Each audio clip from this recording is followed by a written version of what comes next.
Hello, good afternoon everyone. In Scarborough, North Yorkshire, 2020. Don't forget, photography in a public place and a public space is not a crime. Badgers don't grant extra rights, even with COVID.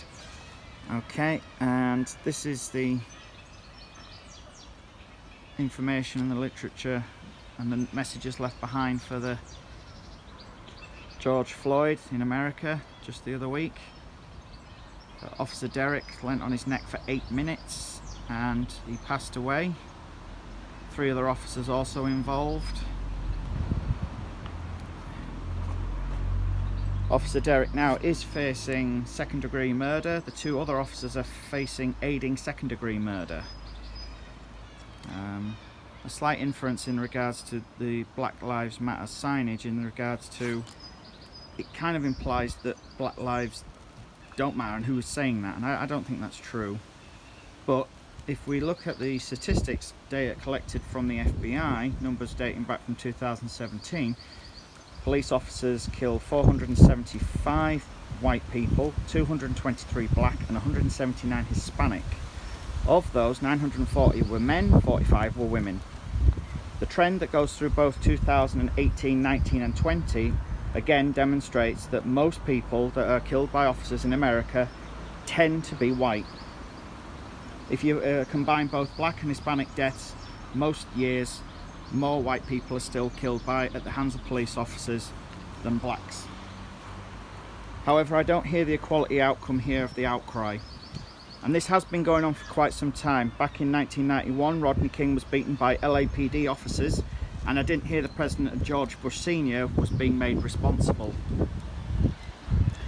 Policing is not an exact science, and according to Statista, there are 13,412 FBI special agents in America. There are 686,665 law enforcement and 3,000 sheriff departments operating within the United States. Hundreds of thousands of interactions occur that don't end in tragedy. On average, 85 law enforcements are killed per year. However, the biggest killer for the police community is suicide by their own hand. The dangerous industries within the United States, the highest tally is the construction industry, 1,008 deaths 2018, fishermen 725 deaths 2019, truck drivers 840 2018. So when I hear that police say they're under a lot of stress and a lot of pressure, it's not the harshest industry that's going. It's not the one that's killing the most amount of professionals within the United States. If you want to talk about saving lives and increasing numbers, abortion rate in the US in 2017 was 862,320. 39% of those people getting them were white, 28% were black, 25% were Hispanic. 75% of those were from poor income families below the federal poverty level. So how have we got here? Well, a few people have theorised, and not only has it become this, but maybe it's the frustration and the stress and not being able to voice their concerns. Canada at the moment has gone through a thing called Bill C-16, of which Stord Peterson is a staunch advocate of compelled speech and doesn't wish to use certain words uttered by the state. When you restrict the free speech of a society, it makes you question which country precisely has benefited from those restrictions, and I think you'd be very hard pressed to find the one. It's about moving your conscience and reducing common sense. This comes under the works of Carl Jung. If you only know how to behave, you are just a domesticated house cat or a happy lapdog. What you have to do is to push beyond your persona. This is exampled in the integration of the shadow.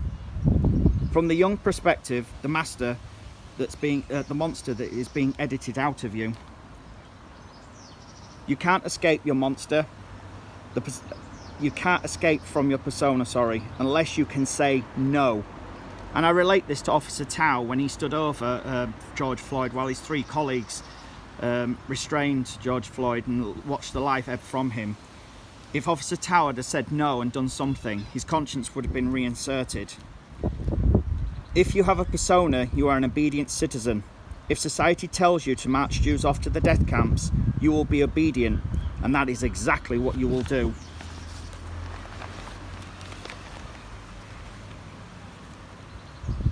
The best men I know are dangerous men. You don't mess with them. You know what when you come across them. Weak men cannot be virtuous. Officer Tao is an example of this. You haven't got the option to sin, so it makes you weak, and that leads to resentment.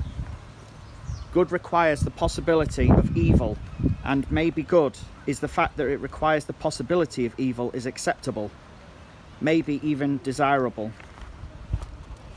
You end up on the edge of your own knowledge. When I'm thinking about such things, it seems to be a lived sense. A big guy using his size and knowing how to use it, and he uses it, that has the capacity for mayhem, makes him a good person, because he is in control of his monster. Unless you think the way of an evil person thinks, you're defenseless against them, because they'll go to places you can't even imagine, and they will win. And that's what happened to Floyd. Those 3 officers that were on him, no one else was able to combat their evil with someone else's. No other monsters came along to protect Floyd. And I think that's what Carl Jung was kind of intimating. A harmless man is not a good man. A good man is a very dangerous man who knows that under voluntary control. The epitome of this is the Disney movie, The Beauty and the Beast. She's interested in the beast and not the civilized man. She's interested in the beast that can be civilized and disciplined in the same service for a family. In the New Testament, it is written that the meek shall inherit the earth. Meek means those who have swords and know how to use them, but are sheathed. They will inherit the world. I think Jung was onto something there. I think Officer Tao stood by because his conscience just didn't kick in. And if it had done, if he had got that monster inside him to tell his 3 colleagues to get off Floyd, we might be getting closer to a better world. Those 3 officers made poor decisions and terrible decisions, and I hope they get the due process that's afforded to them by law.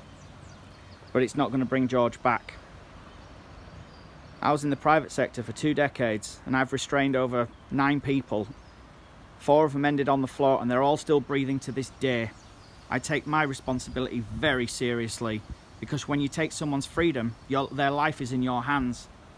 You have taken that responsibility from them, that burden.